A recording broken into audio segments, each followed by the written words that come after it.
used to live in Manchester. Know the area quite well. A bit stressful at the beginning, but getting into the football has been great. We've a route at the club for breakfast. Mine's come back around now. You got the gaffer there. Sorted. Morning, lads.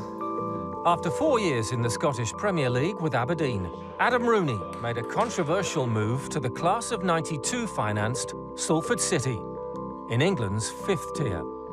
I didn't really expect it to generate as much interest or controversy as it did, to be honest. In my mind, I wasn't playing as much as I liked Aberdeen towards the end of last season, and I wanted to get back playing every week, playing week in, week out, and I just turned 30 in April, so I've been playing first team since I'm 17, so I've had a good run so far, and hopefully another 4 or 5 years left. I wanted to make sure I enjoyed them. As far as I was concerned, I was leaving the team I was very happy with. For 4.5 years, I had a great time there, and I left everyone's best wishes there, from the club, the fans, everyone involved, and I was coming to start something new.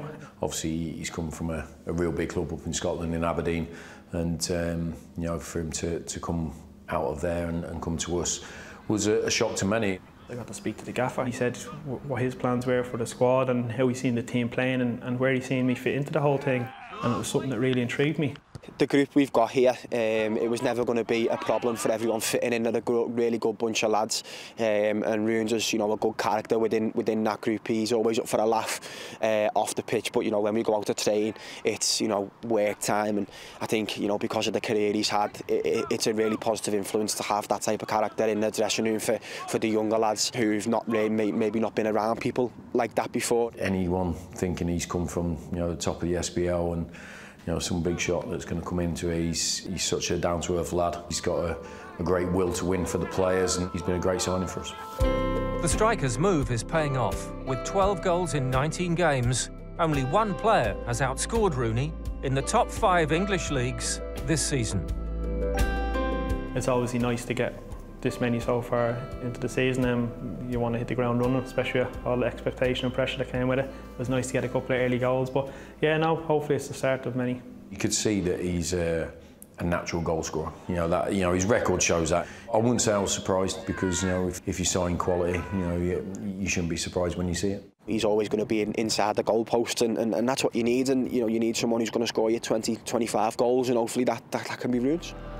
Salford are in round 1 for only the 2nd time. While promotion remains the priority, they will draw inspiration from the 2015 run as they aim to upset League One Shrewsbury.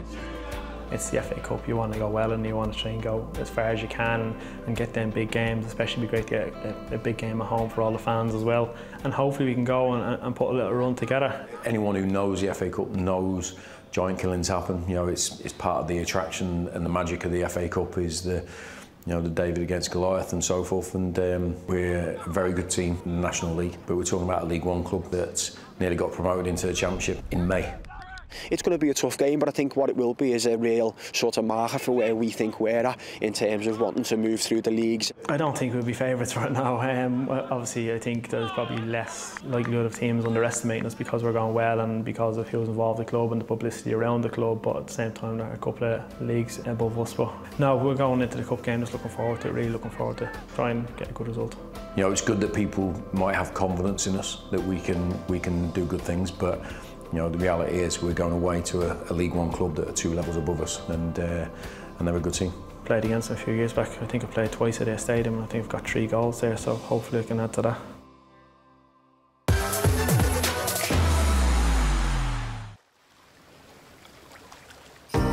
Calm and tranquil, the Fylde coastline is an unlikely destination for one of football's most fiery competitors. You don't just get a God-given right to have anything. I've always had to work for everything I've ever had, and I've seen getting an opportunity in management is the same.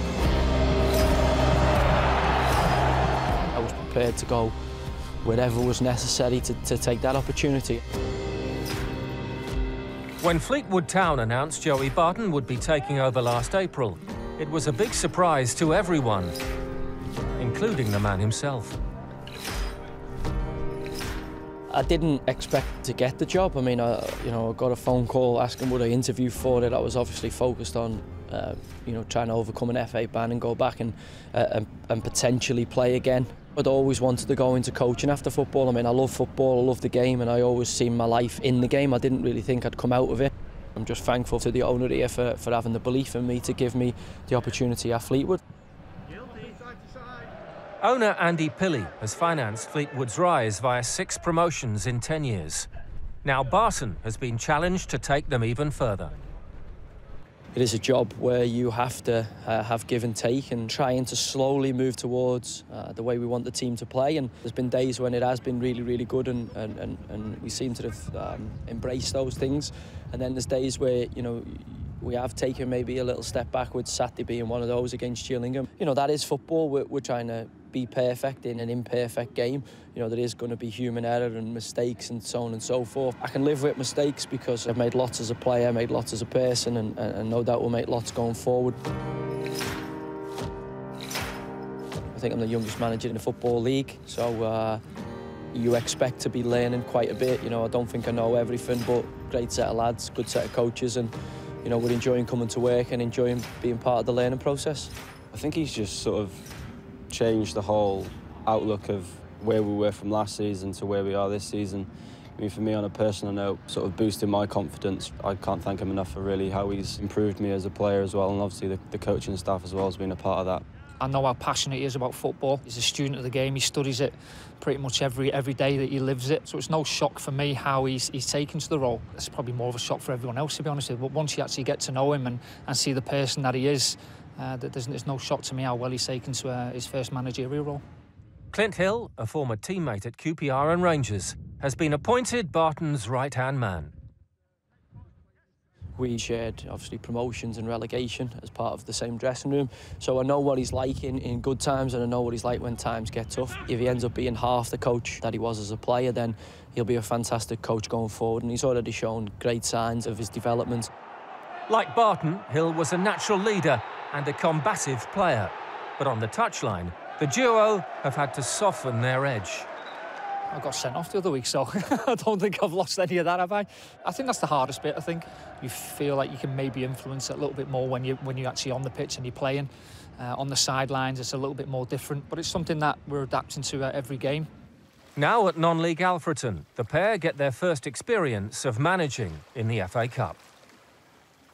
As a player, you know, I knew how important it was. I think the furthest I got was about the quarter-final, so I never ever got to a final or anything like that. So, you know, a lot of unfulfilled ambition. We've got a tricky tie at Alfreton, so we'll be going full strength to make sure we're in the half of the next round. But has management changed, Joey Barton? Seen how grey my hair's gone?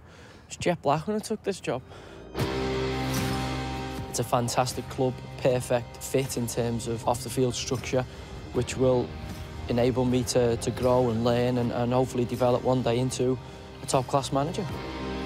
You do your coaching badges and you read management books, spend time with great coaches, and then you come into your own environment. It's like, whoa, everything's kind of out the window. So it is the equivalent of not knowing whether you can swim or not and jumping off the top diving board in the swimming bats. And at this point, I wouldn't say we're doing any Michael Phelps kind of swimming, but we're certainly, you know, keeping our heads well above the water.